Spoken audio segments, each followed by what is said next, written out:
Olá, seja muito bem-vindo ao Projeto Farol. Eu sou a Ju Varela e está começando mais um Papo Iluminado. Como vocês sabem, esses papos aqui sempre trazem pra gente informações para iluminar a nossa consciência, para trazer mais clareza sobre a nossa vida, sobre a nossa realidade, mas principalmente para trazer informação de cura, informação que nos ajudem a passar pelos momentos mais desafiadores da nossa vida. Então a gente sempre traz pessoas que possam trazer essas ferramentas para que vocês possam ter mais estrutura para lidar com os desafios na vida de vocês. Então hoje eu trouxe uma pessoa muito especial, que é o Felipe Rocha, um grande estudioso do xamanismo e da sabedoria e da cultura ancestral, que vocês sabem que eu amo, e ele vai trazer aqui pra gente muita informação muito rica para vocês compreenderem como que esses entendimentos podem ajudar a gente na nossa vida prática. Essa vida que atualmente a gente foi esquecendo de como a natureza ela tá dentro da gente e como ela reflete muitos comportamentos nossos e traz pra gente também muita informação e autoconhecimento. Então seja muito bem-vindo, Felipe, estou muito feliz que você está aqui. Bem-vindo. Muito feliz que eu estou aqui também. Gratidão pelo convite, pela oportunidade. Que bom, estou muito feliz. Eu realmente sou muito fascinada pela cultura xamânica ancestral. A minha iniciação espiritual foi muito dentro de uma cultura... Bom, o que mais me iniciou, assim, foi a cultura asteca, né? E os livros todos da cultura asteca. Então, foi aí que eu comecei a me conectar com isso. E depois, a partir daí, né, eu comecei a ter muitos sonhos, muitas informações, e fui morar em Caraíva, que também é terreno indígena. Então, enfim, é algo que eu sou muito apaixonada. Então, estou muito feliz que você está aqui para trazer um pouco desse assunto pra gente. E eu queria saber de você como é que começou essa trajetória sua dentro do xamanismo, né? Como que foi esse seu despertar para isso? Lindo, minha irmã. Eu tenho uma longa caminhada dentro da espiritualidade, desde muito novo, desde muito cedo. Minha mãe me introduziu a esse universo. E a partir daí eu comecei a caminhar e a procurar caminhos que me conduzissem a um reencontro comigo mesmo. Eu acredito que é o objetivo primordial da espiritualidade autêntica, aquela que nos conduz a um encontro verdadeiro com a nossa essência, com a nossa divina natureza.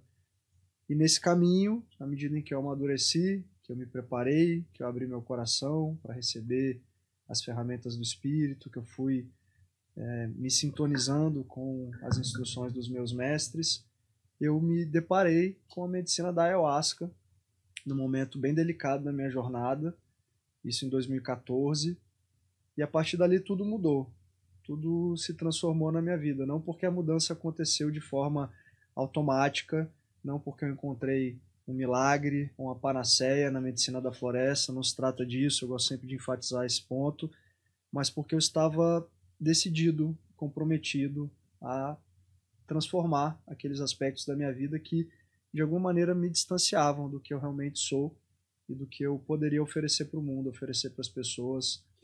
O xamanismo, nesse sentido, apareceu para mim como uma oportunidade de reencontro com todas essas ferramentas, essas técnicas e ferramentas ancestrais de cura, autoconhecimento, expansão da consciência, que nos são ofertadas pelos povos originários, pelos povos da floresta da Amazônia, pela nossa mãe natureza, que, como eu gosto sempre de dizer, é uma mãe paciente que aguarda ansiosamente o retorno dos seus filhos para suas origens, para casa. Me identifico muito com aquela passagem do poeta pantaneiro Manuel de Barros, quando ele diz: tenho em mim um sentimento de aldeia e de primórdios. Eu não caminho para o fim, eu caminho para as minhas origens.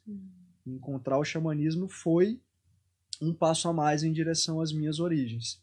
Aquele momento da vida que você sente que as peças se encaixam e que o universo conversa com você das formas mais imprevisíveis, não necessariamente tranquilas e confortáveis, porque eu tive que passar por muita dor, foi um desafio muito grande, olhar para tudo aquilo que já estava dentro de mim e que carecia de uma contemplação mais íntima, mais próxima.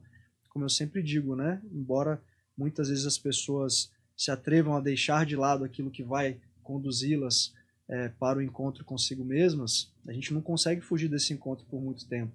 E o xamanismo, ele de alguma forma aproxima, unifica os contrários e nos dá uma oportunidade de reconhecer, contemplar, acolher as nossas sombras e a partir disso trilhar um caminho de autoconhecimento efetivo, consistente, que não é galgado, acredito eu, pura e simplesmente através da visualização de figuras luminosas ou de almejar sempre situações confortáveis, relações lisonjeiras. O xamanismo vai nos mostrar que o caminho espiritual autêntico ele pressupõe essa coragem de olhar para dentro e identificar o que eu preciso vencer, o que eu preciso resolver aqui dentro, para que eu pare de terceirizar as responsabilidades dos meus insucessos, pare de projetar nos outros aquilo que não consegui vencer em mim mesmo e pare de tentar a todo custo pedir que a vida me ofereça aquilo que a vida neste momento não está preparada para me oferecer, porque talvez eu precise resolver algumas outras coisas antes de dar um próximo passo.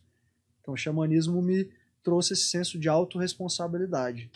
De tudo que a natureza é feita, eu também sou, e eu tenho ciclos de semeadura, de crescimento, de morte, de renovação, de semeadura, de crescimento.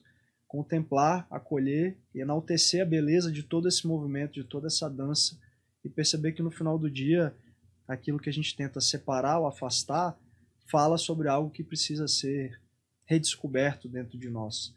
E aí eu sempre lembro, como eu gosto de fazer essas analogias com tradições outras, uma passagem do poeta Sufi Ibn Arabi, e foi muito que eu senti no primeiro contato com a ayahuasca, consequentemente, quando eu comecei a me aproximar do xamanismo. Ele diz o seguinte: peço-te, ó mistério, ó absoluto, que unas para mim tudo aquilo que aparenta desunido em meu ver. Aproxima com esse mistério os contrários complementares, até que eu possa contemplar a unicidade do teu ser. Invista-me com o manto da tua beleza e coroa-me com o diadema da tua majestade, porque de tudo que a natureza é feita nós também somos. O xamanismo é só uma oportunidade da gente trilhar esse caminho de volta para casa, que a gente não caminha para o fim, a gente caminha para as nossas origens. Ai, que lindo esse poema, amei, muito maravilhoso. E é muito isso, né? Eu acho que você resumiu muito perfeitamente. A minha próxima pergunta era o que é xamanismo, mas eu acho que você já respondeu aí, você já intuiu. Mas eu queria que você contasse um pouco, né, para as pessoas. Eu acho que dentro dessa cultura, toda a cultura ancestral, né, que eu acho que o xamanismo está em todas as culturas ancestrais, que é a compreensão da natureza, essa compreensão de como nós somos essa natureza e o que está dentro e o que está fora. Mas eu queria que você trouxesse para as pessoas que estão em casa, porque isso é muito óbvio quando a gente escuta alguém falando, mas eu lembro muito perfeitamente a primeira vez que eu ouvi alguém falar sobre os ciclos da natureza, e eu lembro que a minha cabeça explodiu, porque, na verdade, quando você escuta, você fala, cara, é óbvio, mas eu nunca tinha parado para pensar sobre isso. Então, eu acho que seria muito legal falar um pouco sobre esses ciclos da natureza e como que eles estão conversando com a gente nessa sociedade da cidade ocidental que tá tão presa no fazer e nas coisas mundanas e que diz que vai passar férias na natureza, né? Então a gente se desconectou tanto a ponto de nem saber que somos, né, essa natureza. Então eu acho que esse conhecimento sobre os ciclos talvez seja algo que seria legal de você compartilhar aqui com o pessoal, de como que isso pode nos ajudar, né, a nos entender aqui. Perfeito, minha irmã. Eu acredito... Só um segundo. Tá dando pra ouvir o microfone? Melhor? Tá. Tá de boa? Quer que eu fale? Se quiser puxar mais, mas tá bom. Tá bom, só aí. Tem um ganho aqui, tá tudo no seu. Tá. Então... Aí, já respondo? Pode responder. Perfeito. Então, Ju, eu acredito que tudo é cíclico, né? Nossa vida é cíclica, a natureza é cíclica, os universos são cíclicos. Como Blavatsky diz, nunca teve começo, nunca terá fim. A gente vive imersos numa sucessão, numa continuidade de coisas e de eventos, e acredito eu que a espiritualidade nos oportuniza a encontrar aquilo dentro de nós que nunca muda e que permanece. Contemplar a natureza é adquirir uma compreensão maior sobre a efemeridade, a transitoriedade, a impermanência, o movimento de todas as coisas, que vão invariavelmente adentrar as janelas do nosso tempo. Mas existe uma força primordial anterior a todos esses movimentos que nos permite um relacionamento mais consciente com a vida, de maneira que eu não quero que a vida seja qualquer coisa que não a própria vida. Eu não rejeito os acontecimentos e tampouco eu condiciono a minha felicidade, a minha satisfação a coisas que são transitórias, efêmeras e impermanentes. Eu gosto sempre de dizer, o xamanismo, a espiritualidade nos ensinam isso, que a humanidade nos últimos séculos, principalmente, talvez nos últimos pares de milênios de anos, adquiriu um encantamento muito grande pelas coisas que são impermanentes e transitórias. Mas esse encantamento não foi acompanhado por um encantamento pelas coisas que são eternas dentro de nós. O problema dessa postura é que quando a gente se depara com as coisas morrendo e indo embora, porque as coisas transitórias e impermanentes por excelência vão ir embora, vão encontrar o seu ocaso, vão ser capturadas pelo tempo e pela mudança, quando a gente se relaciona dessa maneira com a vida, enaltecendo aquilo que é transitório, diante das mudanças e das mortes, o nosso coração vai se entristecer. Quando, por outro lado, eu resgato dentro de mim esse amor profundo por uma natureza, uma realidade que é eterna, que é permanente, que não é capturada, tocada pelo espaço e pelo tempo, eu consigo testemunhar a mudança, viver a mudança, concretizar a mudança dentro de mim, sem querer me paralisar ou me estagnar em qualquer situação, relação, acontecimento ou momento da minha vida. Isso vai permitir com que, diante das tempestades que levam as pétalas para longe, o meu coração não vai se entristecer, porque eu confio, eu sei, eu intuo que há uma força invisível que faz com que as flores teimosamente continuem a crescer, no meio de todos os ciclos e todas as mudanças que vão continuar se apresentando para nós invariavelmente, porque assim é a vida. Fernando Pessoa disse que a vida é essa coisa incerta e flutuante, porque ela é repleta de contingências e surpresas imprevisíveis. Imprevisíveis porque procedem de leis que nós não conhecemos. Enquanto estivermos aqui, abrigados nesse complexo corpo e mente, continuaremos a desconhecer. Mas quanto mais nós nos empenhamos em resgatar dentro de nós essa natureza imutável, eu consigo pelo menos intuir as forças que regem a mudança, as forças que me conduzem a novos horizontes, as forças que vão sugerir que eu deixe para trás aquilo que não me preenche, aquilo que não mais me acrescenta, para que a vida possa me surpreender com alguma coisa nova e para que eu possa valorizar, enxergar a beleza de todas as estações da vida, sem exceção. Por que eu quero que a vida me surpreenda só com primaveras ou verões? Porque eu não consigo testemunhar e enaltecer a beleza do outono, a beleza do inverno.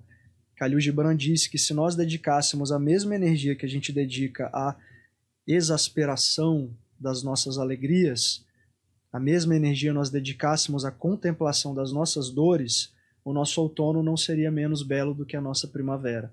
Nós aprenderíamos a reverenciar todos os ciclos da vida, aprenderíamos a reverenciar e enaltecer a beleza por inteira, completa da natureza, sem querer que a vida me ofereça tão somente aquilo que o meu ego deseja. Que a vontade da natureza é uma vontade eterna, que prevalece. Só que a gente passou a determinar a nossa felicidade a partir de coisas que mudam e se transformam. O Ailton Krenak, filósofo, ativista, indigenista, ele disse que o ser humano ele adentrou um período, uma era geológica, na qual ele passou a enxergar a natureza como um recurso natural. Ele já questiona a utilização desse termo, né? Recurso natural. Gente, desde quando a natureza é recurso para a nossa vaidade, para o nosso orgulho, para a nossa ganância, etc. e tal. Da mesma maneira, ele questiona esse período, essa era chamada antropoceno, quando a intervenção do ser humano na natureza atingiu um grau, tamanho de desequilíbrio que nós nos afastamos daquilo que nos alimenta e passamos a nos alimentar ou saciar a nossa saudade mais profunda de natureza com coisas que morrem, com coisas que são impermanentes. Então nós vivemos hoje numa sociedade que é exímia na arte de saciar os nossos desejos, mas que é incapaz, insuficiente de alimentar e preencher a nossa essência. Se nós não nos rebelarmos, no melhor dos sentidos, contra esse modelo industrial, desenvolvimentista, tecnológico, capitalista, vamos continuar com o nosso coração entristecido, porque esse sistema tenta nos convencer todos os dias de que eu preciso de algo externo para ser feliz, de que eu preciso de algo mais, ou de alguém, ou de qualquer coisa que não seja o resgate das crísticas, das búdicas virtudes dentro de mim. E a partir desse momento, quando eu resgato essa natureza dentro de mim, em silêncio, com escolhas renovadas, praticando aquilo que as religiões sugerem, não só no seu aspecto superficial, doutrinário, quando eu assumo esse compromisso de resgatar a natureza dentro de mim, eu consigo contemplar os movimentos da vida com mais serenidade, com mais paciência, com mais confiança, porque a felicidade, eu acredito, e o Vicente de Carvalho, poeta, fala isso, ela existe sim. O problema é que essa árvore dourada, com frutos saborosos, ela só existe onde nós a colocamos. e nós passamos a colocá-la sempre onde nós não estamos. Por isso não encontramos essa tal felicidade, porque a gente se enfeitiçou por um sistema que sugere que a nossa felicidade está sempre em alguma coisa externa. Então o xamanismo nos ensina a contemplar o movimento da vida, os ciclos da natureza, compreendendo que existe dentro de nós essa força invisível, eterna, essa natureza ilimitada, infinita e transcendente, que me permite relacionar-me com a natureza, com os outros, com Deus, porque não, de uma forma muito mais íntima, muito mais próxima, encurtar as distâncias, parar de acreditar, como o xamanismo nos ensina, que Deus, a satisfação, a felicidade está sempre em pontos futuros, é me reconciliar com essa realidade hoje, aqui e agora. Quando eu me empenho, me comprometo a fazer isso decisivamente todos os dias a partir de novas escolhas, novos pensamentos, novas palavras, novas atitudes, se torna quase impossível eu não adquirir um amor profundo por todas as coisas, pelas pessoas que me rodeiam, pela natureza, por Deus que eu resgatei dentro de mim, na sacralidade do meu próprio templo, e também, por que não, pela imprevisibilidade da vida, pelas surpresas, pelo ineditismo que marcam a trajetória terrena e que me trazem exatamente aquilo que eu preciso para ser melhor, para crescer um pouco mais.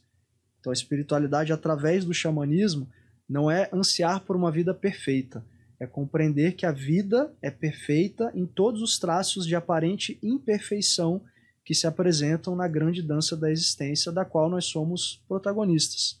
Podemos nos reconciliar com essa felicidade, com essa perfeição, a partir do reconhecimento sincero de tudo que ainda é imperfeito em nós.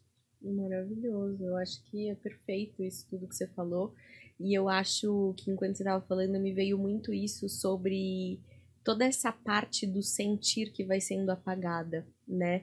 E isso que você falou sobre a totalidade, né, de valorizar o outono, valorizar o inverno, ela vem também trazendo esse lugar de autoaceitação das nossas sombras, porque eu tenho uma amiga que ela odeia inverno, e ela todo dia reclama do inverno. Eu falo, amiga, não é o inverno que você odeia, é o silêncio, é o ficar quieta, é o ficar sozinha, é o que o inverno te proporciona, é a parte sua, sombria, que você não consegue lidar.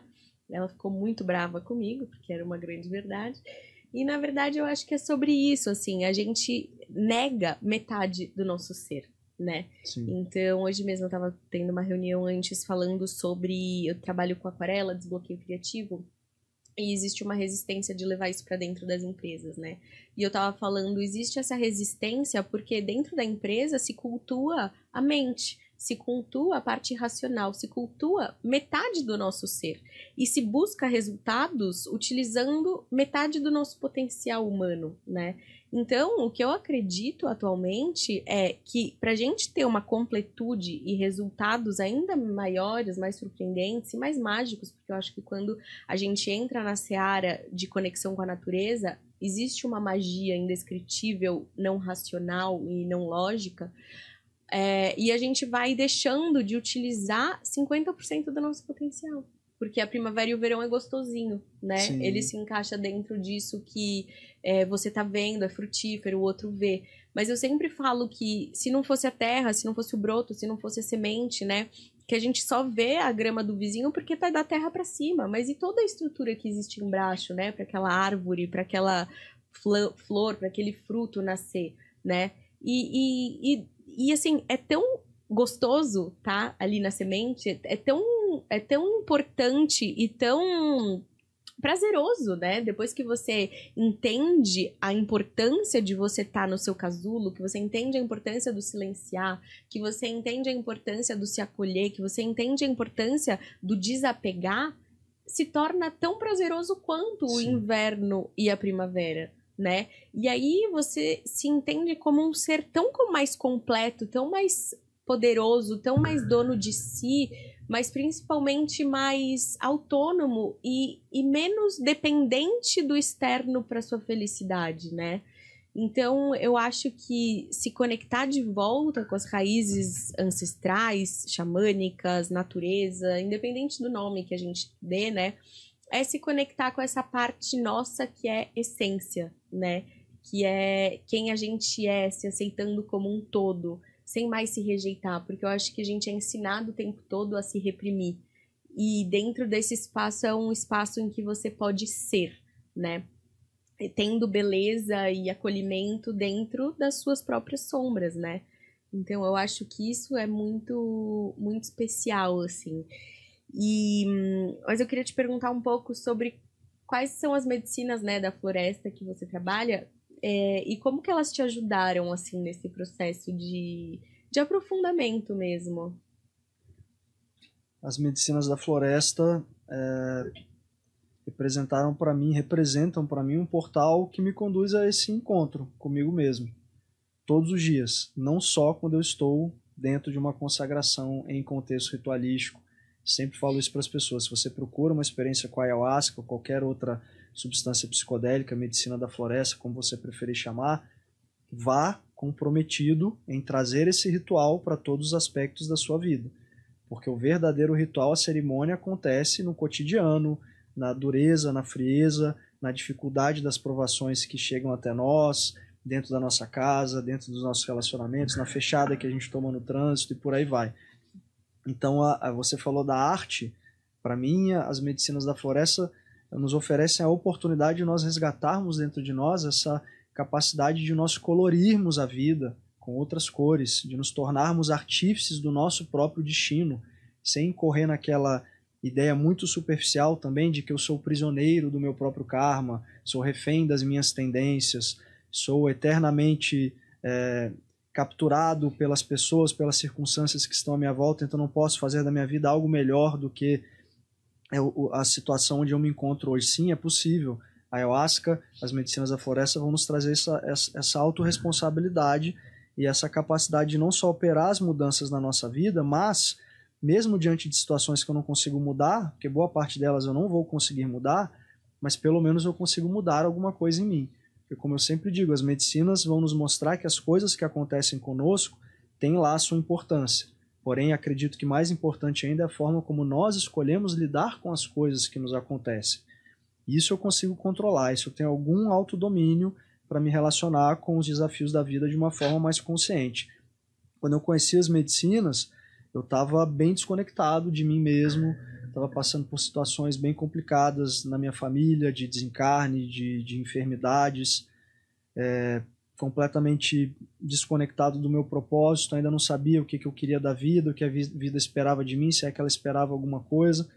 E aí um amigo improvável me levou ao encontro com a ayahuasca, isso em 2014, e ali, como eu falei no começo, eu vi, caramba, sou eu comigo mesmo, no sentido de que, por mais que eu possa e deva, em muitos momentos, pedir ajuda àqueles que estão ao meu redor, o poder da transformação está dentro de mim.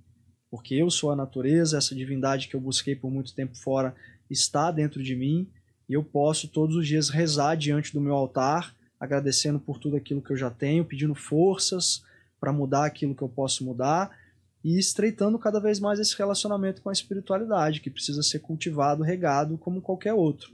E assim nós nos tornamos novamente artesãos da nossa vida, artífices do nosso destino, eternamente capazes de fazer o melhor que nós podemos fazer com as ferramentas que nós temos, sem querer eleger culpados, algozes externos. A ayahuasca nos ensina isso com muita propriedade, né? O que muda o mundo não é a ansiedade de combater o pior, mas a vontade sincera de fazer o melhor todos os dias. A medicina vai nos trazer esse entendimento gradual de que eu posso fazer algo diferente com aquilo que a vida me traz hoje. Dá para encarar essa situação de uma outra forma, dá até mesmo para enxergar beleza nesse desafio, dá para agradecer por essa oportunidade. E aí a gente vai mudando o verbo, vai trocando o olho do furacão pelo vórtex de oportunidades de crescimento, aprendizagem e aprimoramento. E a vida vai se tornando também mais colorida. No verão, na primavera e também no outono e no inverno. Porque no final do dia, como você colocou, né, minha irmã, no final das contas o que as pessoas têm medo é de escutar as mensagens que vão emergir desse silêncio. Escutar os convites ao desapego, à renúncia, que são fundamentais, acredito eu, condição indispensável para essa liberdade que a gente almeja. Como amar a liberdade sem amar na perfeita medida, na mesma equivalência, a renúncia, o desapego. E o outono, o inverno, essas estações mais frias, mais sombrias da nossa vida, vão nos conduzir a esse mergulho íntimo, nos conduzir à escuridão da caverna da ursa, que vai desvendar dentro de nós a nossa força, a nossa coragem, a partir da contemplação das nossas imperfeições, dos nossos medos, das nossas inseguranças. Fingir que nada disso existe não faz com que essas coisas se tornem inexistentes. Muitas pessoas buscam as medicinas ou a espiritualidade querendo que a vida se torne perfeita ou achando que elas vão se tornar perfeitas para poder ensinar as outras pessoas ou transformarem o mundo. O que as medicinas nos trazem são oportunidades riquíssimas e profundas de nós operarmos essa mudança dentro de nós mesmos.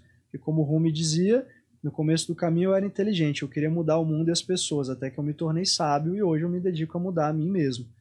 É autorresponsabilidade, autoconsciência e autodisciplina.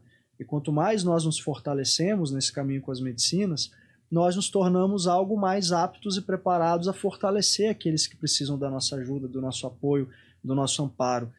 Mas se eu não transbordar isso antes dentro de mim, como eu vou oferecer ao mundo aquilo que eu não tenho? A ayahuasca me ensinou e me ajuda, me ensina todos os dias a desvendar as potências que existem dentro de mim, a reconhecer as minhas sombras, as minhas debilidades, as minhas imperfeições e a renovar a minha coragem, a minha confiança de lapidar todas essas pedras brutas que eu sei que por trás dessa camada grosseira, dessa escuridão que muitas vezes eu rejeito, há uma joia, um diamante de infinita preciosidade, que tem o poder de iluminar os recantos mais sombrios da minha vida e iluminar também as pessoas que estão ao meu redor. Não porque eu tentei mudá-las em conformidade com o que eu esperava, eu gostaria que elas fossem, porque eu me dediquei à minha mudança.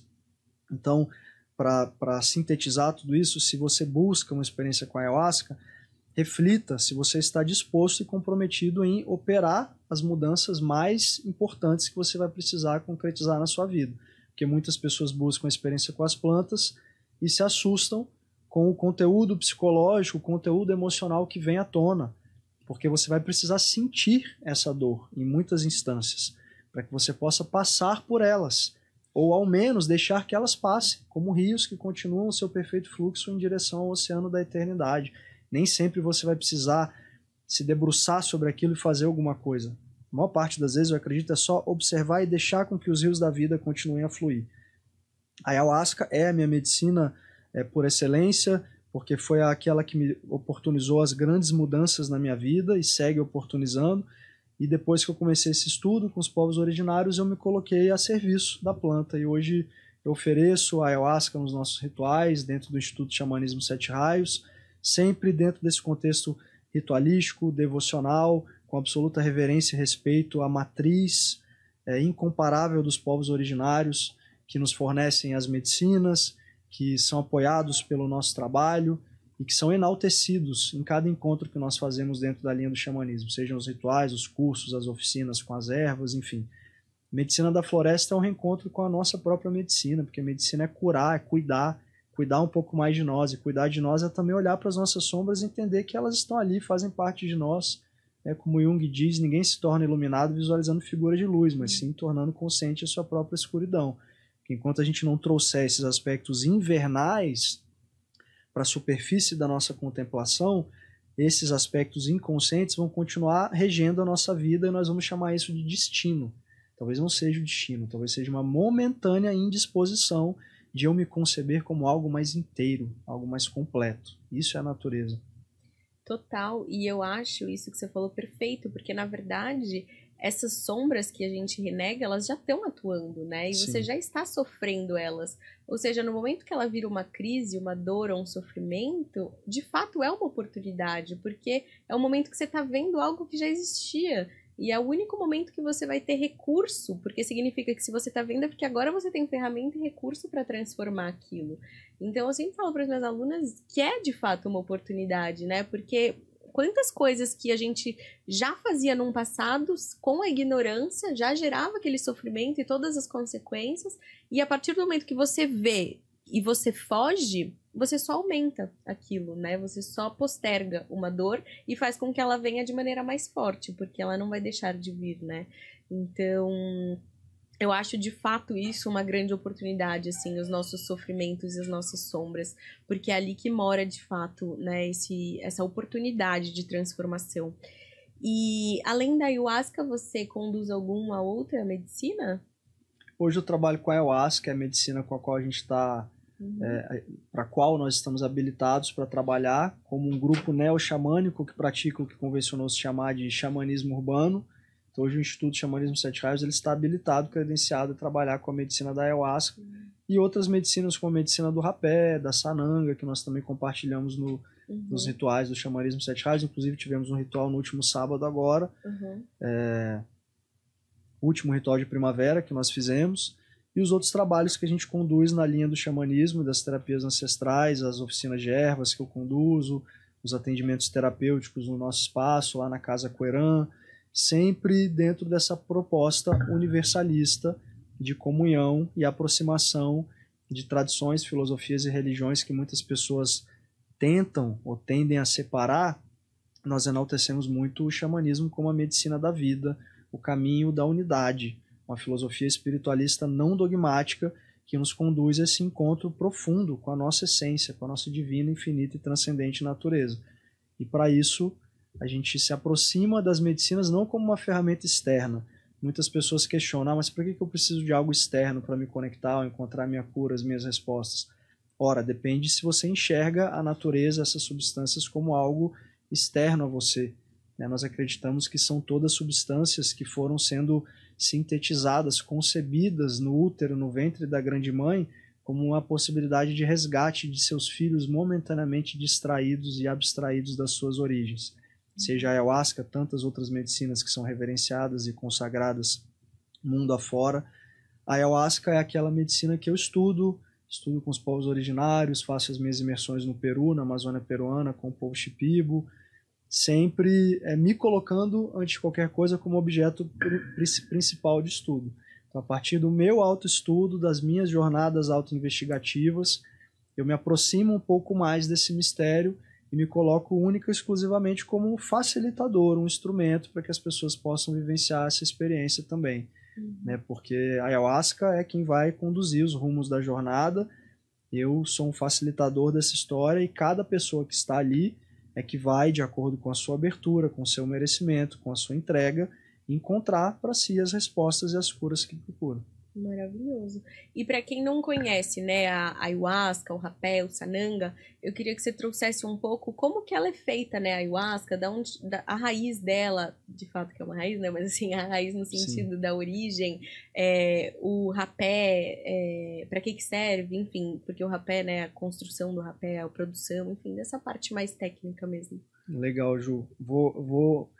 Vou te responder ilustrando. Primeiro, teve uma oportunidade que eu fui convidado para falar sobre xamanismo num contexto corporativo, numa empresa, e sempre no início dessas partilhas eu tomo o meu rapé. O rapé, explicar para quem não conhece essa medicina, é uma medicina indígena, originária da nossa Amazônia, consagrada pelos povos da nossa floresta, pelos Runiquim, pelos Yawanawá, pelos Xauandawa, tantos povos que têm o tabaco como uma inteligência, como um espírito ancestral com um infinito poder terapêutico e que tem o poder de nos centrar, de nos conduzir, mais uma vez esse encontro com a nossa própria essência, ajuda a silenciar os nossos pensamentos. Eu estava nessa vivência dentro dessa empresa, tomei o meu rapé, que é uma medicina feita a partir do tabaco, não tem propriedade psicoativa, não é um ampliador de consciência, não induz estados no ordinário de consciência, mas ele nos leva para esse estado de serenidade, de centramento. E eu estava lá aplicando o meu rapé no início dessa palestra, dessa partilha, e o pessoal que estava sentado no fundo assim começou a olhar esquisito, assim, caramba, esse cara tá soprando um pó aí no nariz, que isso? Como que o RH deixou isso acontecer? Aqui é todo tipo de expressão de julgamento, de questionamento, de repulsa até mesmo. Eu não vou dizer que não há um componente de provocação nessa atitude, né, que eu faço no início desses contextos, porque de fato muitas pessoas passaram a se relacionar com aquilo que é superficial, aquilo que é intoxicante até mesmo, de uma forma natural. E aquilo que é natural, aquilo que é reverenciado e consagrado há milhares de anos, foi escanteado, foi colocado dentro de um pote, que isso daqui faz você perder o controle, isso aqui vai fazer você pirar, isso aqui vai te envenenar, etc e tal. Pois bem, passaram-se uns 15 minutos, o pessoal que estava lá no fundo saiu, eu olhei, tinha uma janela, eles foram para o fumódromo, acenderam o cigarro e começaram a fumar o Marlboro, ou sei lá o que. Isso é muito curioso de perceber, porque de fato nós vivemos numa sociedade em que aquilo que é medicina foi sendo deixado de lado e aquilo que intoxica, aquilo que embota a nossa consciência, aquilo que perturba a nossa mente, passou a ser amplamente propagandeado, incentivado, glorificado até mesmo. O rapé, o tabaco, que nós encontramos na medicina do rapé, ele só tem uma função de curar e equilibrar. O rapé ali ele não tem nenhuma substância tóxica, não tem 4.700 aditivos venenosos como você encontra no cigarro. É um pó que ele é semeado, ele é plantado, ele é rezado, ele é colhido, ele é pilado por mãos indígenas, sempre num rezo, sempre com uma intenção, junto com cinzas de cascas de outras árvores, samaúma, mulateiro, murici, canela de velho, pau-pereira, diversas plantas, espécies vegetais que junto com o tabaco vão despertar dentro de nós essa abertura de percepção, essa conexão com uma força maior que ao mesmo tempo que nos transcende, vive dentro de nós. Essa relação que os povos originários têm com as medicinas é muito fantástica e poética até nesse sentido, porque eles evocam o divino a partir das substâncias e dessa invocação eles resgatam e desvelam a divindade dentro deles próprios. No caso da ayahuasca, a gente está falando sobre uma substância com um componente psicoativo, portanto um ampliador de consciência. Eu não gosto da expressão alterador de consciência. E aí muitas pessoas perguntam, mas a ayahuasca todo mundo fala que você não volta. E eu respondo, a ideia é essa. Se fosse para você consagrar e voltar no mesmo lugar, para que você buscaria aquela experiência? A gente busca uma experiência dessa magnitude e profundidade para sair de lá algo diferente do que nós entramos. Como a música do Daime, embora não seja daimista, traz com muita beleza. Lembra-te muito bem quem tu és hoje, pois amanhã não serás o mesmo. Então essas experiências elas são profundamente transformadoras porque são descondicionantes. Elas vão nos tirar desse lugar, dessa zona de conforto. E a ayahuasca, como mãe da floresta, grande rainha, planta professora, curandeira, maestrita que é, ela vai nos conduzir a essa contemplação profunda das nossas imperfeições, das nossas dores, das nossas inseguranças, para que a partir daí cada um decida, ouse operar as mudanças que sentir de operar na sua própria vida. Por ser uma substância psicoativa, ela demanda alguns cuidados, principalmente o lugar que você vai consagrar, sob os cuidados de quem, sob a guiança de quem, qual a procedência dessa medicina. Um ponto interessante de curiosidade, como eu trouxe sobre o rapé, é que a ayahuasca, não sei se você já ouviu essa história, Ju, mas o princípio ativo da planta está na folha, que é a chacrona, que carrega em si a dimetiltriptamina, o DMT, que é uma triptamina que já vem sendo investigada pela ciência com seu amplo potencial terapêutico para tratamento de depressão, ansiedade, e um cipó que traz alcaloides, que tem como função inibir uma enzima intestinal e hepática que o nosso corpo produz e que impediria a absorção do DMT. Então você pensa, vocês podem refletir, até os mais céticos, né? Como que há 5.000 anos, pelo menos, os povos originários chegaram a essa combinação de uma folha que tem o princípio ativo, responsável por induzir esse estado ampliado de consciência no nosso cérebro, e um cipó que carrega um inibidor, que é o inibidor da monoaminoxidase, que é essa enzima que o nosso corpo produz naturalmente. E a partir dessa triangulação alquímica perfeita, nós vamos experienciar esse estado de abertura de consciência, através não única e exclusivamente da substância, também como fator bioquímico, mas sobretudo a partir dessa inteligência primordial da ayahuasca como uma grande mãe, a representação da deusa na Terra. Você pode fazer analogia com Kundalini na matriz védica, Oshiri Prana Shakti, Barbelô dos gnósticos, Gaia, Isis, ou a Inteléquia de Aristóteles, uma grande inteligência perfeita, infinita, transcendente, que se oferece para os seus filhos para que eles possam se reencontrar com ela na intimidade do seu próprio templo. É uma experiência profunda, transformadora, que pode desafiar você em vários aspectos, em vários sentidos, e que bom que assim seja. Porque antes que você pergunte, mas eu posso perder o controle? Eu digo, como que você vai perder algo que não existe? Né? O controle não existe, ele por si só já é uma ilusão. Então você não vai perder o controle das suas faculdades psíquicas ou físicas. Você pode sentir ali um saculejo normal da conexão com a força, mas você vai estar de pleno gozo da sua consciência, observando todos esses conteúdos internos que vêm à tona para a sua contemplação.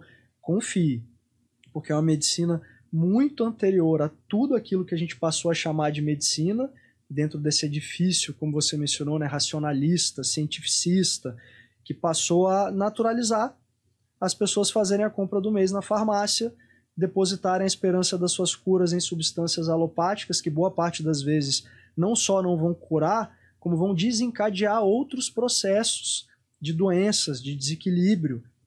E aí eu faço também uma provocação. Que bom que nós vivemos no tempo que nós vivemos hoje, porque a ciência já confirma várias das coisas que os povos originários sabem, intuem há milhares de anos. Foi realizada uma pesquisa avaliando as substâncias psicodélicas para identificar quais seriam aquelas mais perigosas e as menos perigosas. A substância, a droga ou substância psicoativa menos perigosa, menos letal, menos comprometedora à sua saúde psíquica, etc. e tal, foi a psilocibina, que é o princípio ativo, também uma triptamina, a hidroxidimetiltriptamina, que você encontra nos cogumelos mágicos, do gênero cubensis, né, Psilocybe cubensis. Essa foi catalogada como a menos perigosa. A mais perigosa, embora muitas pessoas não saibam ou finjam não saber, foi o álcool, que é a única substância capaz de derreter a massa cinzenta do seu cérebro, queimar seus neurônios, debilitar as funções cognitivas, motoras, comprometer seu raciocínio, sua concentração, sua memória, seu intelecto, maior responsável pelos índices de violência urbana, doméstica, no trânsito, precursor de diversas doenças. E alguém pode perguntar, então, você é contra essas substâncias, o cigarro? Eu não sou contra absolutamente nada, eu só questiono um sistema patriarcal, desenvolvimentista, capitalista que passou a enaltecer substâncias que intoxicam, que envenenam, que matam as pessoas e que conformam a sociedade a um modelo patriarcal, a um modelo consumista que tem como objetivo primordial manter as pessoas com a sua consciência sufocada, confinada, embotada. Porque as medicinas da floresta, como o rapé, como a ayahuasca, você não vai se aproximar delas para esquecer os seus problemas. Você vai se aproximar delas para olhar os seus problemas de frente. Essa é a grande diferença. E por fim a sananga, que tem o poder de ampliar a nossa visão, inclusive para esses questionamentos que eu estou fazendo. Também não tem uma propriedade psicoativa, é um colírio feito a partir de um arbusto da floresta amazônica, que é pingado nos seus olhos, e os povos indígenas dizem que ela tem a propriedade de ampliar a nossa visão para as oportunidades da vida, para aquilo que está desajustado no nosso caminho, aquilo que precisa ser transformado, aquilo que precisa ser contemplado, reconhecido, acolhido dentro de mim, para que eu pare de terceirizar essas responsabilidades em outras coisas, em outras situações. Ela vai lavar os nossos olhos, limpar as nossas águas e permitir que nós saiamos daquela experiência com uma visão mais ampla sobre os aspectos da minha vida, como eu estou me relacionando comigo mesmo, com a natureza, com as pessoas ao meu redor, o que eu estou consumindo, o que eu estou assistindo, o que eu estou lendo, o que eu estou fazendo da minha própria vida. Porque, como Hipócrates, que foi um dos pais da medicina, disse, antes de você buscar a cura, você precisa refletir se você está disposto a abdicar daquilo que te adoece. Caso contrário, a cura se torna algo também muito distante, muito difícil de ser internalizado, se nós não assumirmos esse compromisso de deixar para trás aquilo que está nos intoxicando, aquilo que está nos fazendo mal, né, seja em termos de alimentação, de hábitos, de tudo isso que eu mencionei, né? Questionar, por exemplo, como que a mesma indústria que é a maior produtora de grãos transgênicos é também a maior comercializante de agrotóxicos, e essa mesma indústria é uma indústria farmacêutica, que é a indústria que vai produzir os remédios que as pessoas buscam para encontrar a cura. Então, irônico, né? É muito irônico. Então, relacionar-se com as medicinas parte de um outro pressuposto. Para encerrar, eu preciso refletir como eu estou me relacionando com a medicina da vida, o que eu estou colocando dentro do meu corpo, o que eu estou colocando dentro da minha casa, na minha mente, nas minhas palavras, nas minhas escolhas. Aí sim eu crio um campo propício para me aproximar das medicinas da floresta, seja a ayahuasca, a psilocibina, a Santa Maria, aquela que você sentiu uma maior afinidade. E aí sim, com o coração aberto, a mente tranquila e um compromisso verdadeiro e autêntico em dar uma nova direção, um novo encaminhamento para a sua vida. Maravilhoso. São super ferramentas de observação, né? Mas acho que isso que você falou é extremamente importante, que você tem que estar pronto e preparado para fazer a mudança, né? E o que eu acho interessante disso também é que, na verdade, quando você tá pronto e você consegue olhar para isso e fazer de fato a mudança, você consegue perceber todos os benefícios que essa ampliação de consciência te traz, né? A fluidez, a leveza, a harmonia, a paz, tudo aquilo que vem nesse combo da transformação. Então, muitas vezes as pessoas têm medo de olhar para as sombras, olhar para os nossos desafios internos com esse medo de o que eu faço com isso agora, né? Então, por isso que eu gosto de trazer todos esses assuntos aqui no canal, ferramentas, metodologias e visões diferentes do próprio ser humano, porque eu acho que é a partir daí que a gente começa a perceber e gerar uma confiança na vida de que, na verdade, as situações elas estão nos amparando, né? De que, na verdade, todos os desafios vêm porque a gente tem essa capacidade de transformação, mas mais do que isso, para elevar o nosso ser, né? A um lugar de mais paz, mais relaxamento, mais conexão consigo.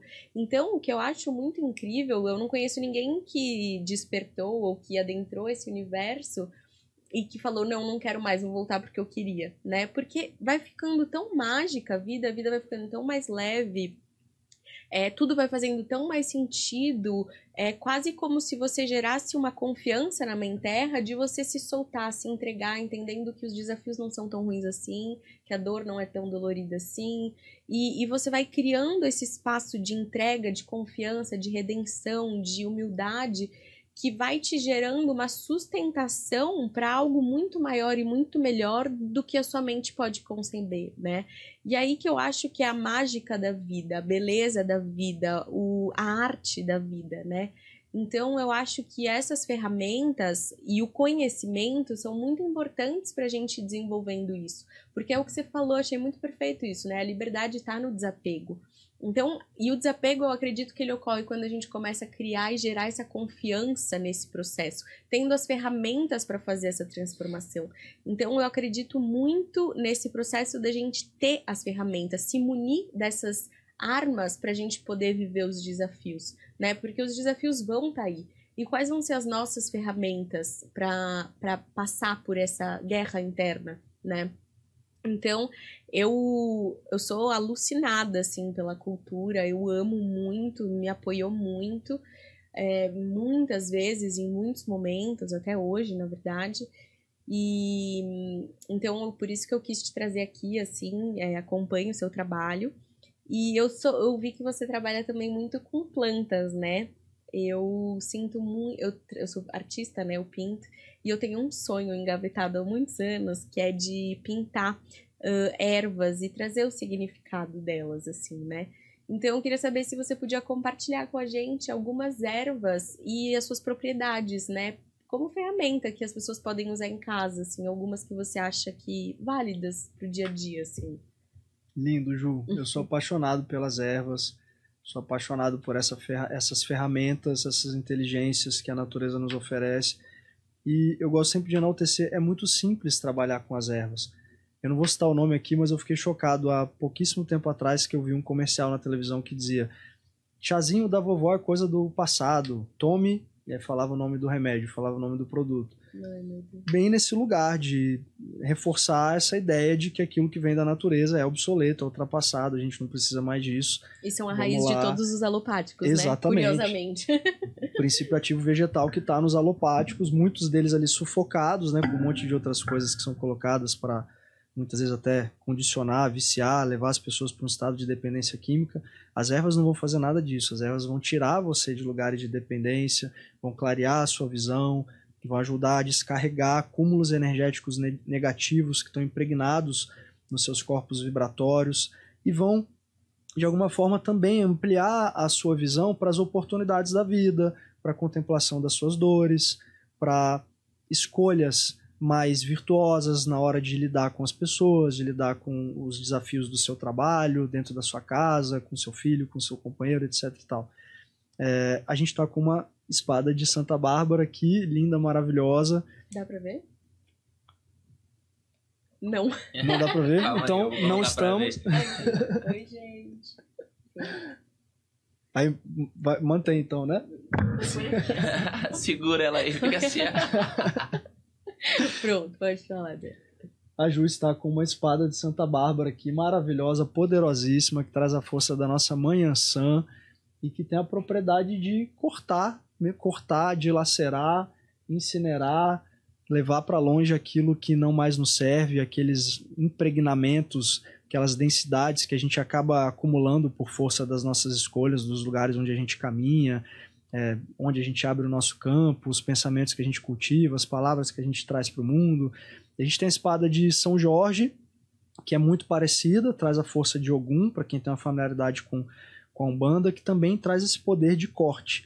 Quando nós falamos da espada de Santa Bárbara, da espada de São Jorge, arruda, aroeira, eucalipto, a dandá da costa, casca de alho, casca de cebola, são todas ervas que nós chamamos de ervas agressivas, ou ervas ígneas, ou ervas de fogo ainda, que são ervas que têm fundamentalmente a capacidade, o poder de rastrear, identificar bloqueios energéticos, densidades, esses impregnamentos de insegurança, de orgulho, de vaidade, de medo, tudo aquilo que de alguma forma dificulta o nosso progresso ou nos impede momentaneamente de enxergar a vida com outros olhos. Então essas ervas de fogo, as ervas de limpeza, como a arruda, o pessoal conhece muito o banho de arruda, né? E associa muito com sal grosso, embora o sal grosso precise ser manuseado com muito cuidado, muita cautela, porque ele tem um poder abrasivo nos nossos corpos vibratórios. Mas as ervas de fogo, como a espada de Santa Bárbara, elas são recomendadas seja nos banhos, nas defumações, nos benzimentos, no bate-folhas, sempre com essa função de limpeza, de descarrego, de corte, de encaminhamento. Após isso, nós vamos ter as ervas equilibradoras ou mornas, aquelas ervas que têm principalmente uma função de reparação, regeneração nos nossos corpos vibratórios. Depois da limpeza, depois desse descarrego da saravada que as ervas de fogo nos trazem, as ervas equilibradoras elas vão trazer essa calma, essa regeneração para o nosso corpo vibracional, reequilibrando, resgatando, trazendo as coisas de volta para o seu lugar, para que então depois, se eu assim quiser, se eu assim sentir, possa entrar com um banho de uma erva fria ou específica, aquelas ervas associadas à prosperidade, à cura emocional, à abertura de oportunidades, à abertura do meu campo mediúnico para desenvolver a minha mediunidade. Então existe um catálogo, uma biblioteca infinita à nossa disposição. São milhões de espécies ainda sequer catalogadas na Amazônia e milhares de espécies já catalogadas, e dentre elas centenas de plantas, de espécies vegetais com a sua propriedade terapêutica, magnética, energética, vibracional, que podem nos ajudar em todos esses aspectos, nos ajudar, não fazer o trabalho por nós. E como eu escutei de um pai de santo uma vez, não adianta você procurar as ervas ou ir até um terreiro, conversar com um caboclo e pedir um banho de limpeza, se você voltar para casa e se sujar tudo de novo, instantaneamente. Pedir um banho de cura emocional e voltar para relações de codependência, de vitimismo, de carência. Pedir um banho de prosperidade e voltar imediatamente a vibrar na escassez, na insuficiência, no praguejamento, no inconformismo. Então elas vão auxiliar se você estiver disposto e comprometido em fazer um trabalho interno consistente de transformação, de abertura de visão, de expansão da sua consciência. E o mais bonito é que é muito fácil de ser utilizado, porque você pode fazer os seus banhos com muita tranquilidade, não requer grandes protocolos. Nesse caso, sim, o mais importante é a sua intenção. É você se aproximar das ervas, compreendendo as ervas como parte de você mesmo. Então você humildemente se aproxima dessa inteligência e pede a ela que lhe traga limpeza, clareza, equilíbrio, cura emocional, prosperidade, por aí vai, por aí vai, por aí vai. A partir dessa ativação do poder magnético, vibratório, espiritual das ervas, elas vão se oferecer a você, trazendo aquilo que for mais importante na sua jornada naquele momento. Nem que seja, no caso das ervas de fogo, nem que seja uma bela sacudida que pode colocar você no dia seguinte, assim, até num lugar de questionamento. Caramba, eu tomei um banho de limpeza, mas parece que eu estou pior do que ontem. Você não está pior do que ontem. Você só está vendo as coisas com mais clareza. Ó, isso aqui não está legal na minha vida, essa relação, esse hábito, essa postura. Então, muitas vezes, precisa doer para que a gente se liberte do sofrimento, que é muito diferente da dor. Né? A Adyashanti dizia, as pessoas não sofrem porque as coisas são impermanentes, elas sofrem porque elas querem que as coisas impermanentes sejam permanentes. E o xamanismo, as ervas, vão ajudar a gente a soltar aquilo que não serve mais, para que eu abra espaço e deixe de enxergar esse vazio como ausência e passe a enxergar esse vazio como um campo de infinitas oportunidades, uma tela em branco que eu posso desenhar, pintar qualquer outra coisa, escrever ali um novo capítulo. Então, trabalhar com as ervas é muito lindo, é muito mágico, como você falou, minha irmã, porque a gente readquire e resgata esse encantamento pela magia da natureza, pela magia natural, por essa força transcendente que existe dentro de nós, pronta para ser resgatada. Mas para isso, talvez eu precise deixar de lado algumas coisas que não têm lá tanta importância assim para mim.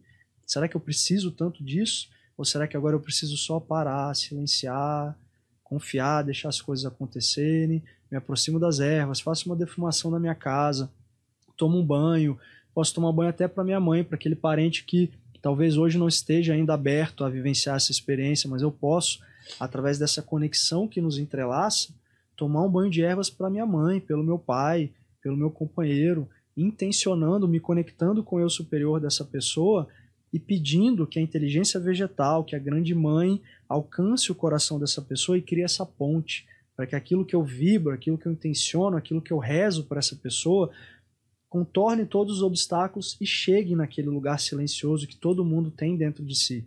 E no final do dia, essa é a saudade que todos nós sentimos. Uma saudade inconfessável de retornar para a nossa própria natureza.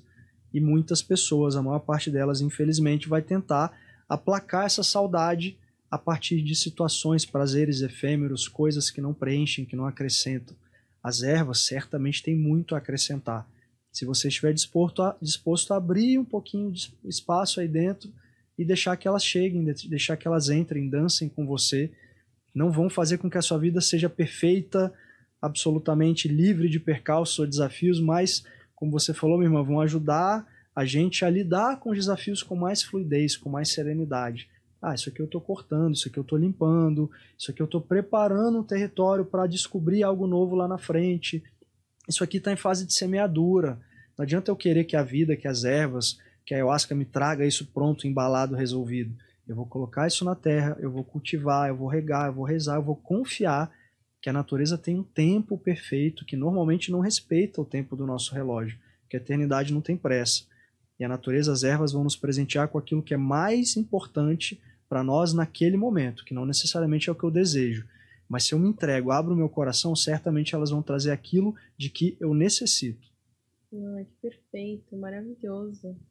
Amei muito. Eu não sabia dessas partes, assim, eu sempre quis estudar e eu até te falei, né, eu queria fazer o seu curso, porque eu amo muito, assim, acho muito potente toda essa sabedoria, assim, das ervas.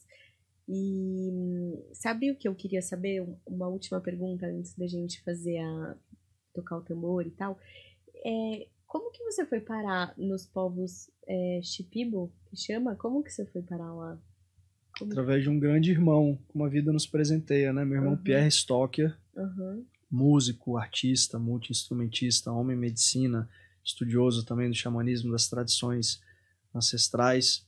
Ele já tinha estado lá no Peru com o pai do meu maestro, o maestro Juan Roque Mainas, do povo Shipibo-Conibo. E aí eu tava para ir para o Peru fazer uma imersão meio sem planejamento, sem bússola, sem nada. Eu ia chegar lá e ver se o mistério me conduzia a algum lugar do qual fosse merecedor. Mas antes disso, o universo me presenteou com o Pierre chegando para mim e falando: meu irmão, o filho dele, o Mariano, é um maestro fabuloso, fantástico. Ele atende as pessoas lá, ele recebe pessoas que estão procurando essa imersão, esse aprofundamento com a planta. Eu já consagrava há uns 4 anos, alguma coisa assim. E aí ele me ajudou com essa ponte. Eu fui para lá e passei um período de 20 dias aproximadamente. Período neste que eu consagrei mais ou menos 15 vezes a ayahuasca. Assim, 2 semanas direto de consagração. Foi o período que eu senti de ficar nessa primeira dieta.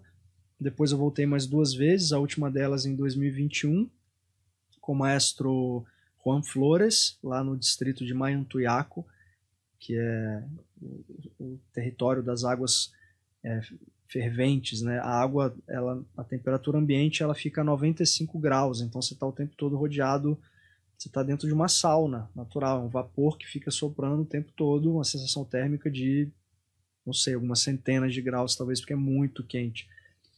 E nessas experiências, nessas imersões, eu tive a oportunidade de me aprofundar um pouco nesse estudo. A gente estava falando das ervas, o povo Shipibo, um dos aspectos que me encanta nessa tradição, não só uma das tradições mais antigas na utilização e consagração da ayahuasca, como também eles têm um conhecimento profundo sobre centenas de plantas que são utilizadas em combinação com a ayahuasca. Não necessariamente no preparo, mas através de banhos, de outras práticas que eles fazem com as pessoas que vão até lá buscar ayahuasca e que ajudam você a abrir esse espaço, limpar questões emocionais, mentais, para que então, dentro da experiência com a ayahuasca, a grande mãe da floresta possa conduzir você aos encontros mais profundos que você já tem a capacidade de concretizar. Essas outras plantas vão servir como instrumentos, como acessórios para abrir espaço, promover essas limpezas anteriores, primárias, para que a sua conexão com a ayahuasca seja ainda mais profunda, ainda mais fluida, vigorosa e sutil ao mesmo tempo. O maior ensinamento que eu recebi na minha vida, que eu compartilho aqui brevemente, não foi através de uma palavra sequer.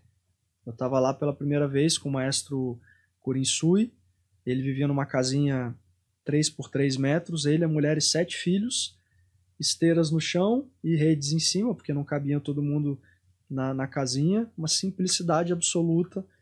E aí na primeira cerimônia, na ritualística Shipibo é sempre no escuro, sem fogo, sem luz, escuridão absoluta, ele cantando na minha frente, sentado assim na minha frente, com um instrumento, que é a chacapa, um instrumento que ele utiliza para afugentar os maus espíritos, e aí ele cantando, eu estava num lugar muito escuro, muito difícil.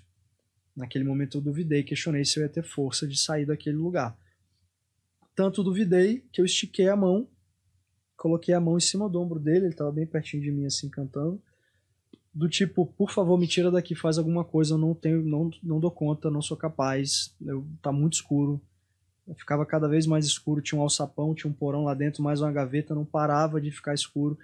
Eu coloquei a mão no ombro dele e ele respondeu com um único gesto. Ele estava sentado, imagina que eu sou ele aqui sentado, eu coloquei a mão aqui no ombro dele, ele estava cantando, ele apoiou as duas mãos no chão e deu um passo para trás. E a minha mão que estava aqui no ombro dele caiu. Eu brinco que ela ficou balançando assim no vazio, no nada. E ele continuou cantando, sem falar absolutamente nada. Naquele momento, o ensinamento maior que eu precisava receber, naquele ponto da minha história, eu recebi, eu integrei. Você está aqui sozinho, você vai passar por isso sozinho. Você não está desamparado, desprotegido ou desabrigado, mas você precisa se reencontrar com essa força. Você não vai conseguir segurar em nada, você não vai conseguir se pendurar em nada.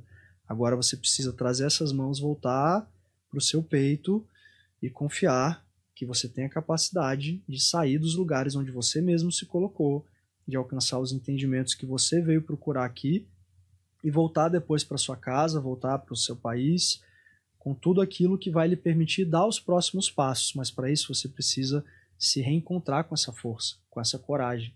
Caso contrário, aquilo que você ousar oferecer para as pessoas vai ser insuficiente, vai ser frágil, porque não vem desse lugar de força, confiança, entrega ao mistério. Ali eu vi que eu não tinha outra opção que não me entregar, me render, e nessa rendição, nessa entrega, eu recebi tudo, sem que ele falasse qualquer coisa. No mais absoluto silêncio, ele me trouxe o ensinamento mais valioso e precioso que eu precisava receber naquele momento. Nossa, eu fiquei toda arrepiada, que mágico, que presente, né? E eu acho que esses grandes presentes, esses grandes insights, eles não precisam de palavras, né? É um entendimento muito maior. Uma vez uma pessoa perguntou para uma terapeuta minha e falou assim, como eu sei se é a minha intuição ou se é a minha mente? Ela falou, a mente vai falar com palavras, a intuição ela vai te entregar todas as respostas de uma vez. E eu acho que é meio isso, né? Você precisa sentir, experienciar, viver. Que lindo, que bênção, né? Eu tô passando por esse processo mesmo de individuação, então me tocou muito profundo, assim. Tanto a hora que você falou sobre o vazio, você falou duas coisas interessantes, porque eu venho meditando muito sobre o vazio, né? Eu voltei a morar em São Paulo recente, me separei, então eu tô vivendo esse processo de individuação total e do vazio. E as duas coisas que você falou foi engraçado, porque foram as duas respostas que eu recebi na minha meditação. Uma sobre a tela em branco e a outra sobre o ver o vazio como oportunidade. Foi exatamente as mesmas duas palavras que vieram nas minhas duas meditações que eu fiz sobre o vazio. Então, me tocou muito profundo, assim. E é muito bom ter essas trocas mais profundas de lugares mais vulneráveis, sombrios. E trocas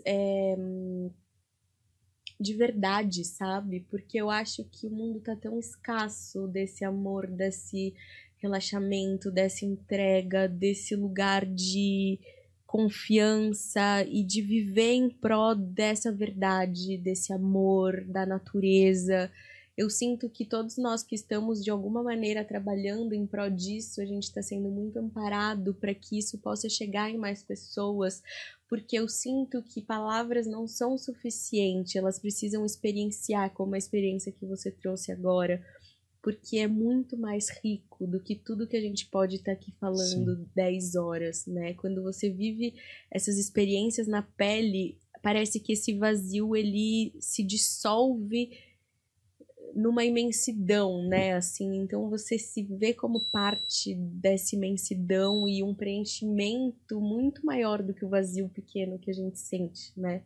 Então, tô muito feliz, assim, com essa troca, porque foi muito rica, acho que você trouxe muita informação, muito conhecimento e de uma maneira muito didática também, porque eu acho que às vezes a gente vai para um lugar muito etérico, de oba-oba, e falta às vezes uma coisa mais prática mesmo, é isso, e muita clareza, né? Então eu amei muito, muito mesmo, assim, tô muito feliz e muito grata por você ter vindo e por todos os ensinamentos aqui que você compartilhou.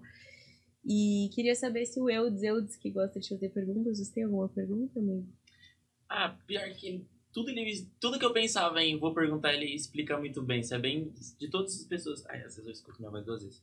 De todas as pessoas do xamanismo, acho que você deixa tudo bem mais didático mesmo, tipo, das plantas. Tem algum favorito, alguma planta favorita?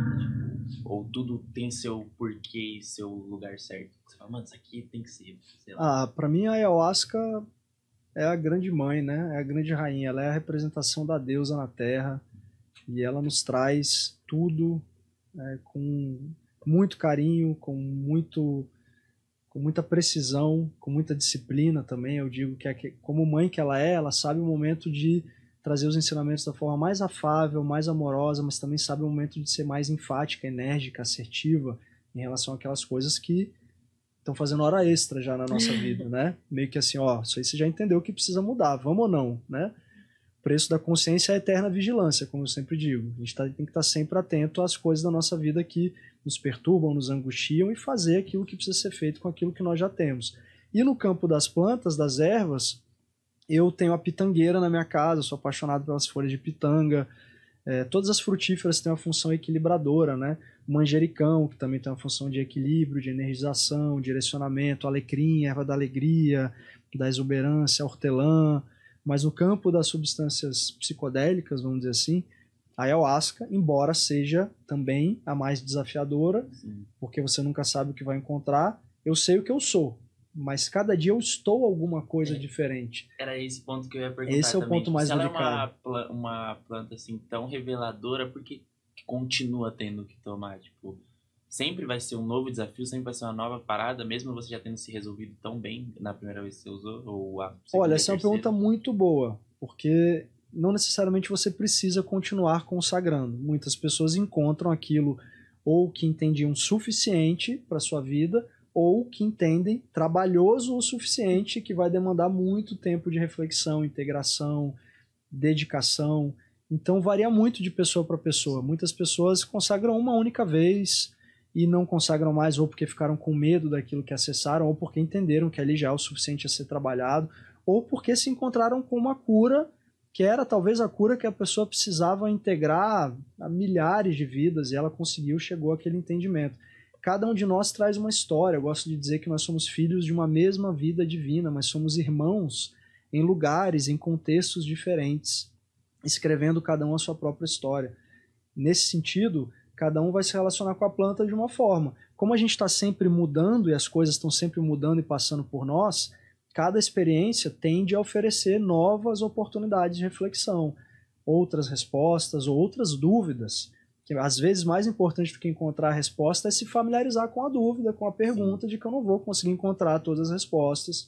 O mistério da vida não é algo a ser solucionado, é uma realidade a ser experienciada. E a ayahuasca, muitas experiências, tudo que ela me traz é uma interrogação absoluta, do tipo, essa resposta que você está procurando... Quando você acha que entendeu, vem outra pergunta. Vem outra pergunta muito mais complexa para nos fazer confiar que o mistério é misterioso, como eu gosto de dizer. Mas cada experiência traz um ensinamento. Seja um pontinho a mais que vai ajudar naquela trama, naquela teia de por que eu não consigo me relacionar com essa pessoa, por que eu não consigo perdoar o meu pai, por que eu sempre discuto com meu cunhado no almoço de domingo, por que eu não consigo ainda lidar com esse desafio, e quando eu aprender a lidar, ele vai se desenrolar, se desenvolver de uma forma muito mais natural e espontânea. E muitas outras oportunidades, tudo que ela vai te oferecer são 5, 6, 8 horas de silêncio, absolutamente.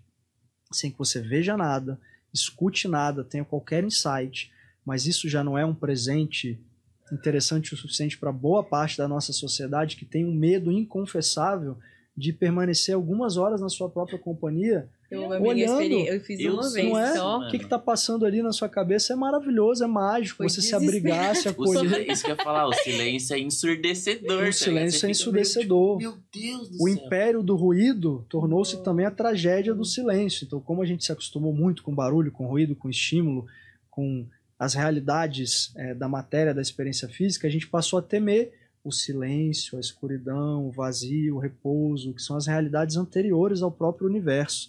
Eu gosto de dizer que nada preenche tanto quanto o vazio, nada esclarece tanto quanto o silêncio, e nada organiza tanto quanto o caos na nossa vida. Então, se você está passando por um momento de caos, de provação, de turbulência, lembra do que o Jung, grande xamã, também dizia: em todo caos há um cosmos, em toda desordem há uma ordem secreta, mas ela precisa ser investigada, reconhecida em camadas mais profundas. Se a gente para na superfície, na agitação das ondas, os nossos barcos vão sendo jogados de um lado para o outro o tempo todo. Se eu me permito mergulhar um pouco mais, eu encontro aquele lugar, aquela região onde as águas estão sempre mansas. Eu consigo contemplar a agitação das coisas. Olha eu com raiva, olha eu com orgulho, olha eu com medo, mas eu não sou a raiva, eu não sou o orgulho, eu não sou o medo. Isso está vindo para me ensinar alguma coisa. Se a gente continua enxergando, buscando Deus só nas situações bonitas, agradáveis, florescentes e prazerosas, estamos perdidos, naufragando na mais profunda dualidade. Novamente enaltecendo a primavera e o verão e negligenciando a beleza do inverno e do outono, com as mortes, com as podas que propiciam as novas floradas da vida. É preciso cortar em muitos momentos, é preciso deixar para trás, abandonar, cortar na própria pele. Como a gente está sempre sendo visitado e revisitado por coisas, estímulos diferentes, escrevendo novos capítulos, compondo outras coisas na nossa história, cada experiência tende a ser diferente. Em outras, para finalizar, a ayahuasca vai vir só como um remédio, como um elixir que vai ajudar a você identificar que você está comendo muito açúcar, muito corante, ou tem muito intoxicante no seu sangue, muito álcool, etc e tal. E aí ela ajuda você a botar aquilo para fora e esvaziar. Só que para a gente se manter íntegro e vazio, eu preciso preservar aquele estado que eu obtive a partir da planta. E aí vem o que eu falei no início, o ritual que começa depois do ritual, que esse é o mais desafiador, mas é o mais recompensador também, né? Sim. A gente se perceber, que nem a Ju falou, nossa, olha, isso aqui não está me tirando tanto do centro quanto me tirava antes. Tomei essa fechada no trânsito, não meti a mão na buzina, não xinguei o camarada lá, a pessoa me fez aquela provocação, eu não recebi do mesmo jeito, eu desviei, ou então eu refleti, não revidei, não retruquei.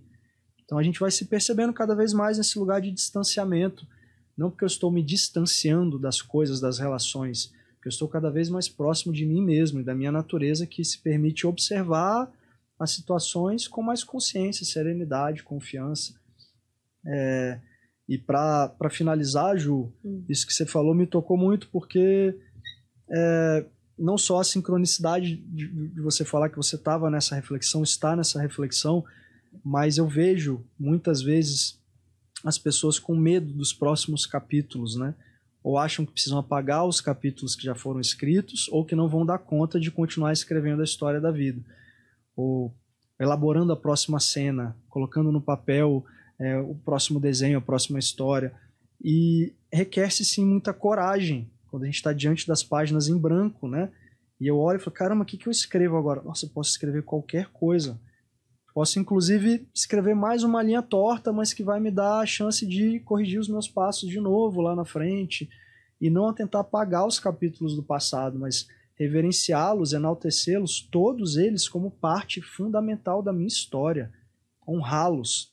Porque às vezes a melhor maneira, a melhor forma de eu conseguir chegar no próximo, dar o próximo passo, alcançar um novo horizonte, ou receber da vida aquele presente que eu tanto almejo, é reconhecer tudo que se passou também como um horizonte bonito, como algo que foi escrito com linhas tortas ou de maneiras que eu não gostaria de ter manifestado, mas que me trouxe exatamente até aqui, e a partir daqui eu posso continuar escrevendo e fazendo diferente. A vida é muito linda, a vida é maravilhosa, com todos os seus desafios, provações, desajustes, descaminhos, que no final do dia existe algo em nós que nos permite contemplar aquilo que nós julgamos imperfeito a partir desse centro perfeito, divino, transcendente, sereno, sempre tranquilo. E quanto mais eu me fortaleço nesse lugar, eu posso ajudar o mundo a se tornar também um lugar melhor. Tem uma passagem de um filósofo que eu me esqueço agora, que ele diz sempre, né? As árvores não comem dos próprios frutos, as nuvens não chovem sobre si mesmas, os rios não bebem das próprias águas. A força dos fortes, ela é desenvolvida para fortalecer aqueles que ainda estão abstraídos e carentes da sua própria força. Então, nos tornarmos algo mais fortes na nossa vida, nós que gozamos dessa benesse de estarmos um pouco mais despertos, isso nos dá um compromisso ainda maior de não voltarmos a dormir e continuarmos comprometidos em nos fortalecermos a partir dos desafios que nos chegam, e com isso eu posso também contribuir para que as pessoas se tornem mais autoperceptivas, para que eu possa testemunhar o alvorecer de uma nova humanidade mais consciente, mais intuitiva, mais ecológica, mais fraterna, sem microplástico nas nuvens, sem contaminantes nas águas, sem a destruição contumaz que é feita ainda hoje em relação aos povos originários, sem tantas guerras, mas tudo isso pressupõe um entendimento difícil, mas libertador, de que as guerras, a violência, o mal que nós enxergamos no mundo é reflexo das guerras, dos conflitos ainda não vencidos dentro de nós mesmos.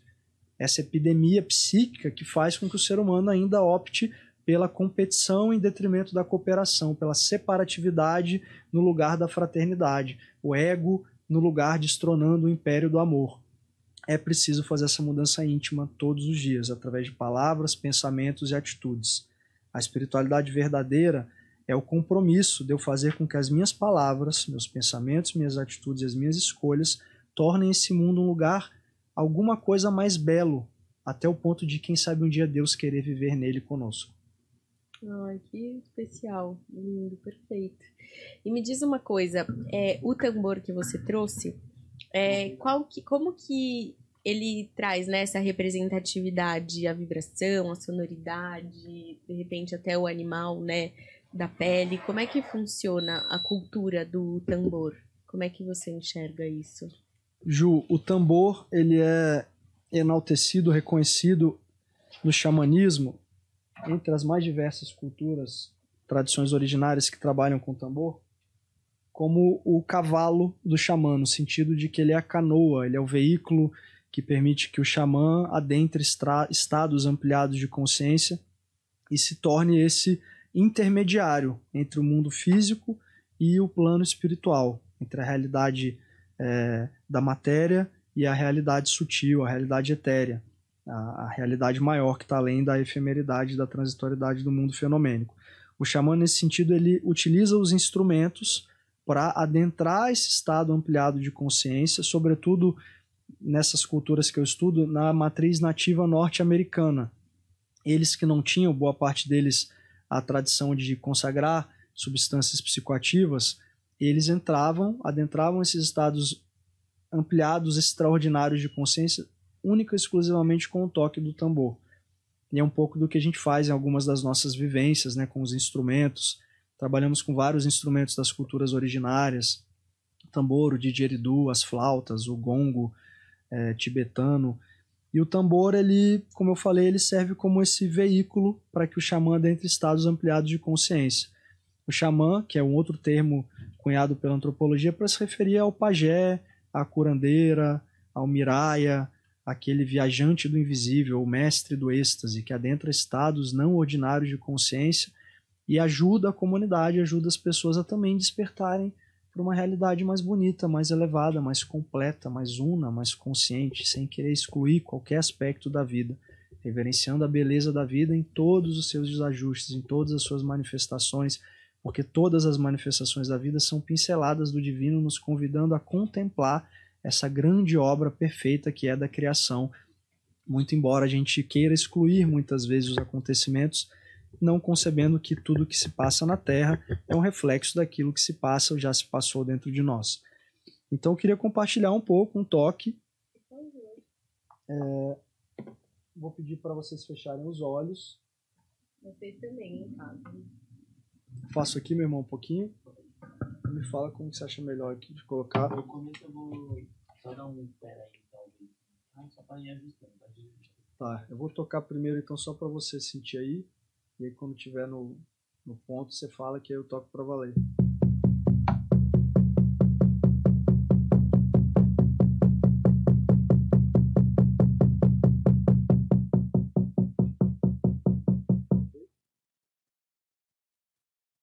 Vamos lá, inspiração profunda, consciente.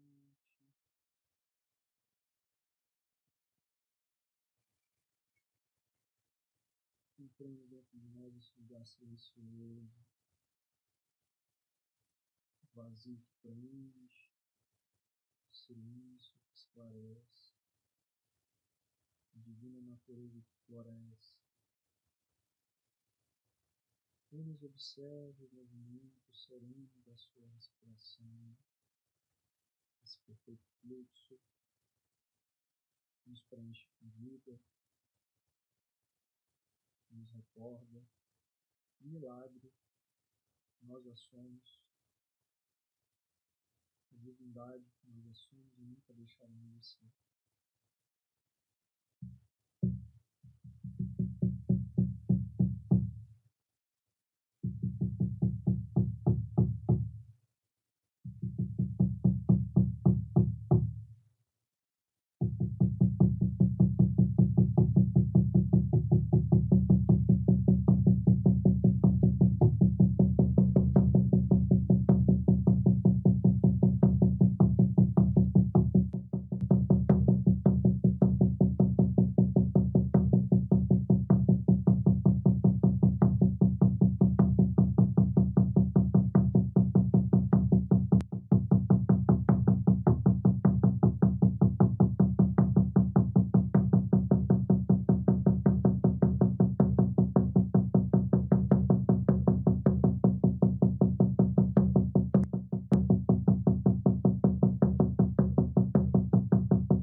Sim.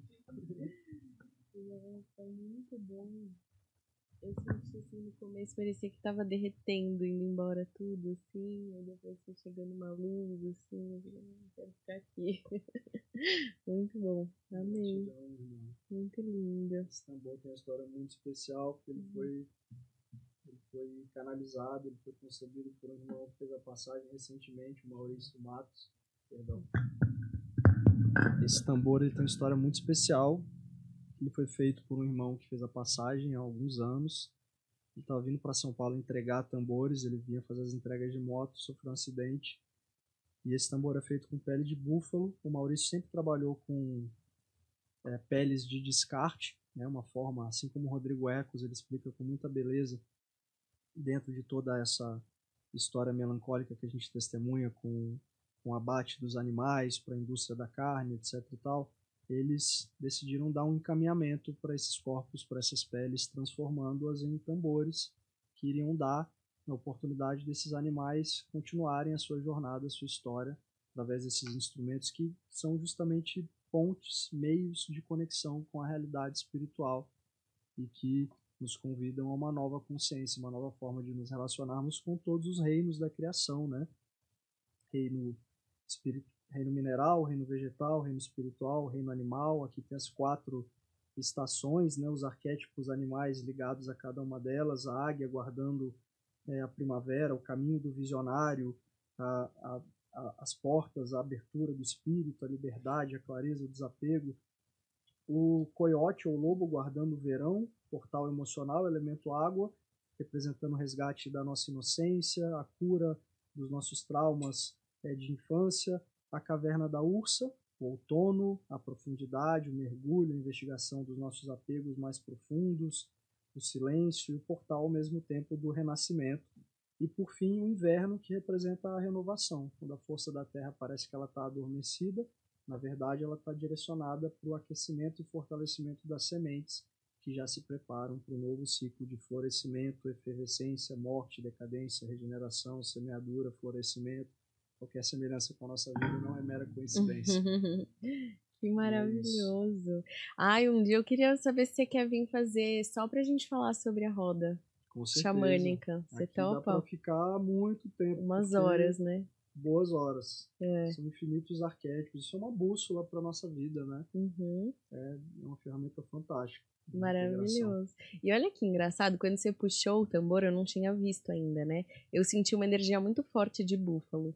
E o meu tambor, quando eu fiz, o meu tambor também é de pele de búfalo, né? E eu fiz ele em Barcelona num ritual de que cada um fazia o seu. E aí, quando você puxou, eu falei, nossa, eu senti muito forte a energia. Eu falei, deve ser do meu, né? Porque veio muito forte. Aí quando você falou que era de búfalo, eu falei, nossa, se apresentou. Que lindo. O búfalo que representa não só o guardião da sabedoria, Tatanka, né? O guardião das estrelas, traz essas irradiações mais sutis dos nossos irmãos estelares, mas a simbologia muito bonita que ele traz é a força da doação, porque para os norte-americanos o búfalo é aquele animal que se doa por inteiro. Ele doa a carne para alimentar a comunidade, ele doa a pele para aquecer as pessoas no frio, ele doa os ossos para serem utilizados nos ritos cerimoniais e doa todos os dias o próprio espírito para continuar inspirando o ser humano a ser alguma coisa melhor, a crescer a partir de seus desafios e a contemplar o vazio como o campo mais oportuno para a semeadura dos nossos nobres intentos que vão nos conduzir a novos ciclos, novas etapas da nossa vida e da nossa história.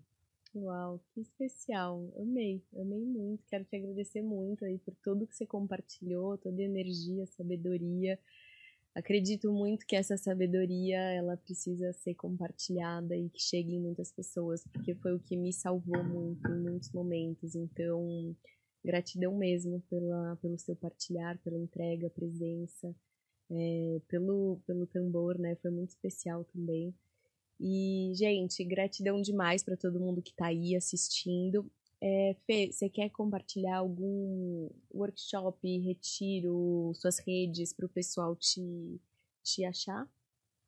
Sim, quem sentir de saber mais sobre os nossos eventos pode acompanhar no nosso Instagram. O Instagram do grupo é o Xamanismo 7 Raios, tudo junto, só letra, sem número, Xamanismo 7 Raios. E o meu pessoal que é felipe.rochas, 7. 7 o número. Seu número de vida é 7? 7 é meu número de tudo. O meu também. Tudo. Até descobri depois acho que é Enneagrama, né? Você faz lá o teste psicológico, também é 7. Tudo que eu faço da soma 7, o 7 vai aparecendo. Aquela sincronicidade, né? Como uma confirmação de que você está num bom caminho, que atende ao chamado da sua alma. Então isso me conforta, que o 7 está presente em todos os aspectos da minha vida. Meu cachorro nasceu no dia 7/7, meu CPF termina com 777, meu RG termina com 777. E esse nome, 7 raios, veio na força da ayahuasca, numa consagração, e representa justamente uma ponte, né? O 7 é a ponte do 4 para o 3, que é a tríade superior da mente intuitiva, da mente ligada ao absoluto, e o 7º princípio, que é Deus em nós, né? A divindade abrigada em nós, no santuário da nossa alma. Eu queria agradecer muito, Ju, a confiança, a oportunidade, muito honrado mesmo com essa oportunidade de falar, compartilhar um pouco do meu trabalho, da minha história. Muito além do convite, o que eu fiquei mais feliz de encontrar aqui foi a conexão, a abertura, a sincronicidade, a comunhão de visão, de caminhar, de propósito. Celebro muito esse encontro, essa oportunidade. Conta comigo, e quem sentir de conhecer mais o nosso trabalho é só acompanhar nas nossas redes, que aí tem os cursos, os retiros atualizados, as oficinas de ervas. Esse ano a gente já praticamente encerrou a programação. Os eventos poucos que a gente tem já estão praticamente fechados, mas a partir de janeiro a gente volta com os rituais, os cursos, os retiros e tantas outras coisas. Maravilhoso, gratidão demais. Gratidão. Gratidão, Eudes, gratidão, pessoal de casa. Deixem aqui comentários se vocês querem, né, outras perguntas, outros temas ou dúvidas que ficaram daqui. Quem sabe ele volta aqui para falar com a gente. Esse tema da roda xamânica também é maravilhoso, as ervas. Então, deixem aqui se vocês querem. E é isso, gratidão. Até a próxima quarta-feira. Um beijo e fui!